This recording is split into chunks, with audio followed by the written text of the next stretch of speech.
यह बात आपने अवश्य ही सुना होगा कि सुबह उठते ही हमें स्वयं के हाथ को अवश्य देखना चाहिए। आखिर लोग ऐसा क्यों कहते हैं? क्या है इसके पीछे का कारण? आइए जानते हैं। हथेलियों के दर्शन का मूल भाव यही है कि हम अपने कर्म पर विश्वास करें। हम ईश्वर से प्रार्थना करते हैं कि ऐसे कर्म करें जिससे जीवन में धन, सुख और ज्ञान प्राप्त कर सकें। प्रातःकाल अपने हथेलियों को देखने के लिए इसलिए कहा जाता है कि हम इससे देखकर भगवान से प्रार्थना करते हैं कि हे ईश्वर, हमें ज्ञान बुद्धि के साथ साथ सही मार्ग में चलने के लिए प्रशस्त करना। हथेली को देखने मात्र से ही नहीं, उसके साथ ही हथेली को देखते ही हमें एक मंत्र का उच्चारण करना चाहिए। वह मंत्र है कराग्रे वसते लक्ष्मी, कर मध्य सरस्वती, कर मूले तु गोविंदम, प्रभाते कर दर्शनम। इस मंत्र के द्वारा हम सुबह उठते ही हाथों की हथेलियों को देखकर शास्त्रोक्त मंत्र का उच्चारण करते हुए धन की देवी माँ लक्ष्मी, विद्या की देवी माँ सरस्वती और गोविंद यानी कि श्री कृष्ण के रूप में सर्वोच्च शक्ति की कल्पना करते हुए उनका आवाहन करते हैं और शुभ दिन कटने की प्रार्थना करते हैं। अलग अलग मंत्रों में हथेली के मूल में गणेश, ब्रह्मा आदि के नाम भी आते हैं।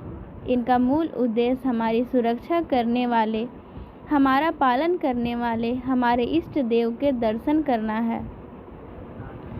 प्रातः स्मरण कराग्रे वसते लक्ष्मी, कर मध्य सरस्वती, कर मूले तु गोविंदः, प्रभाते कर दर्शनम। इस संपूर्ण श्लोक का अर्थ है हाथ के अग्रभाग में धन की देवी लक्ष्मी का वास होता है तथा मध्य भाग में सरस्वती, मूल भाग में गोविंद अर्थात भगवान विष्णु का निवास होता है। यह सभी देवी आपके दिन को मंगलमय करे। इस मंत्र के कुछ लाभ हैं। हथेलियों के दर्शन का मूल भाव यही है कि हम अपने कर्म पर विश्वास करें। हम ईश्वर से प्रार्थना करें कि हे प्रभु, हम ऐसे कर्म करें जिससे जीवन में धन, सुख और ज्ञान प्राप्त कर सकें। हमारे हाथों से कोई बुरा काम ना हो एवं दूसरों की मदद के लिए हमेशा हाथ आगे बढ़े। हर दर्शन का दूसरा पहलू यह भी है कि हमारी वृत्तियाँ भगवत चिंतन की ओर प्रवृत्त हो। ऐसा करने से शुद्ध सात्विक कार्य करने की प्रेरणा मिलती है। साथ ही प्राश्रित न रहकर अपनी मेहनत से जीविका कमाने की भावना भी पैदा होती है। इसके अलावा जब हम सुबह उठकर हम अपनी आंखें खोलते हैं तो उस समय हमारी आंखों में हल्की नींद रहती है।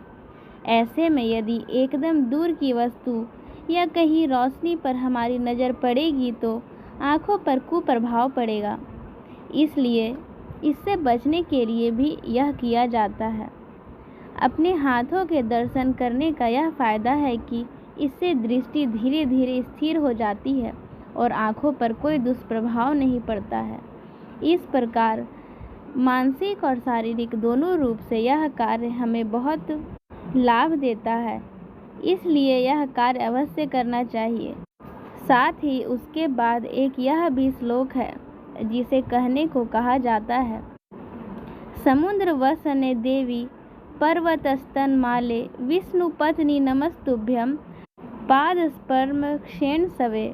अर्थात इसका अर्थ है कि साथ ही आगे कहा गया है कि समुद्र रूपी वस्त्र को पहनने वाली, जिसने पर्वतों को धारण किया हुआ है, भगवान विष्णु की पत्नी पृथ्वी, मुझे माफ़ करें क्योंकि उन्हें मेरे पैरों का स्पर्श होता है, इसलिए क्षमा याचना करता हूँ। हम अपने पैरों को धरती पर रखने से पहले माता पृथ्वी से क्षमा मांगते हुए उन्हें प्रणाम करके अपने पैरों को धरती पर रखते हैं। साथ ही इस मंत्र का उच्चारण करते हैं।